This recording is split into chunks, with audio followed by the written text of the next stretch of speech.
Hello everyone, I have been promising you the Jimmy Partington Lucy interview and Lucy footage for a while now, so I'm finally giving it to you. What better time than now when these giant sharks that seem to be pregnant are showing up in Hawaii? Why do I say that? Because this really ties in to a very interesting Lucy story. For those of you who don't know who Lucy is, she's a big female who's seen regularly down in Guadalupe, and she's probably most famous for her tail, or tail injury I should say, and the fact that she seems to be surviving just fine despite this injury. But there's something else that makes her even more unique. Now we'll get to all the details in the interview, but I've got to give you a teaser so that you know it's worth sticking around for, because all these giant sharks that are showing up in Hawaii right now and that are blowing up the news, they are part of a great big migration. You may have heard, if you've been looking into diving in Guadalupe, that the great big females only show up every other year.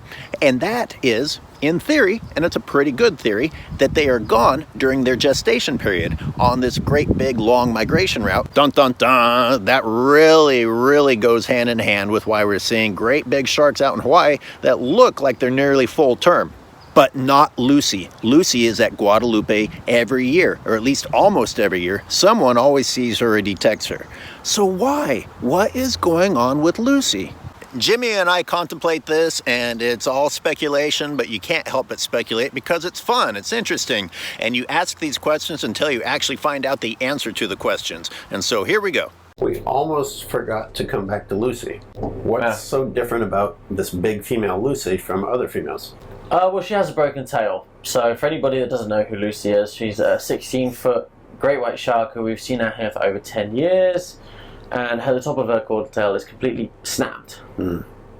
Now, we see her, well, what makes her different from the other sharks out here, apart from her tail, is the fact that she doesn't seem to be on the 2-year migration trend. She's every year. She's there almost every year. There's a couple of times where she's been 2 years, but in the 9 years that I've been doing this, I've seen her 7 of the years. So most of the time she's there. And there's a very logical theory that goes along with it. She's not getting pregnant. Yeah. So why would she delete? Why would she leave for that gestation period? Yeah.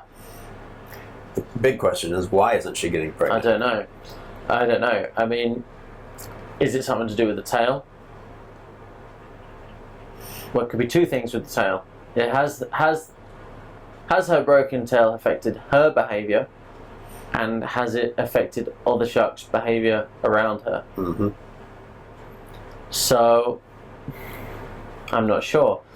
Her attractiveness as an animal with good enough DNA to pass on to the next generation was diminished by her physical appearance to the other sharks, possibly. That would be the answer to the second one. Yeah.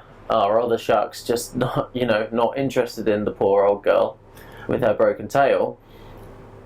But also, I think it might have something else to do with the first one as well. Like, I think maybe her behaviour has possibly changed. She's had to adapt the way that she does things, and the way that she lives, and what she eats, and when she eats it, and what her cycle revolves around, prey-wise.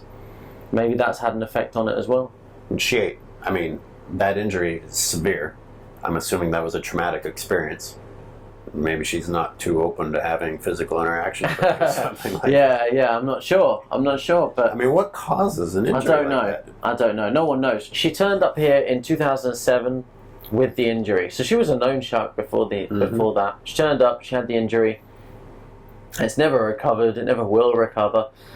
But she turns up every year looking bigger and better than ever, And you guys basically proved that she is capable of hunting with some of the footage in a show you showed me.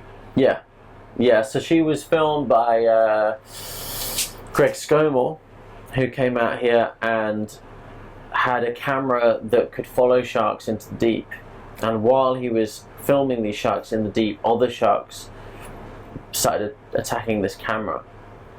And he documented Lucy making a straight vertical attack in the deep on the camera, coming up 35 miles an hour. 35 miles an hour. Yeah. And you could see her little tail kind of wagging, but she could still do the business. And I don't doubt that she could not do the business. She turns up here every year looking huge. Yeah. But what's interesting is when she's around the baits and when she's around the boat, she's the slowest great white shark on the baits. So she swims very slow as well. She also gapes. She swims with her mouth more open than other great white sharks. So maybe she is having trouble, but maybe she's adapted. So maybe she's just eating bigger prey, less. She's eating less numbers, but she's eating bigger things, and perhaps she's got really good at scavenging, or she's relying on whale carcasses and things like that. But she visits at least one person's boat every year.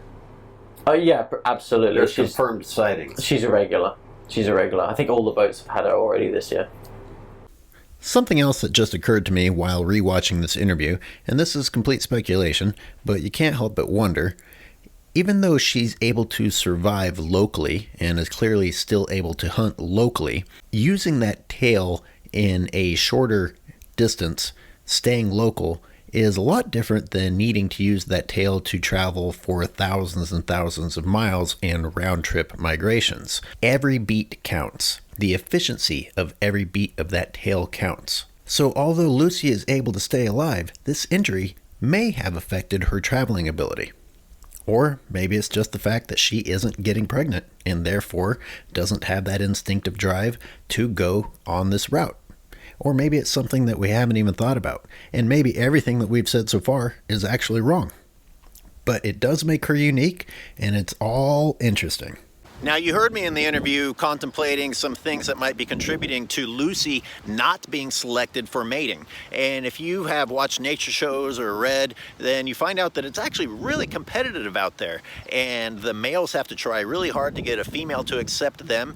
Well, what if that goes both ways? What if the males are like, I don't know about you. You're kind of deformed. You might not be the right one to impregnate. That would mean that they're a lot pickier than human males are, but that's beside the point. But most of you know that I feel strongly about tagging, and some of these tags just absolutely look like mutilations on these animals.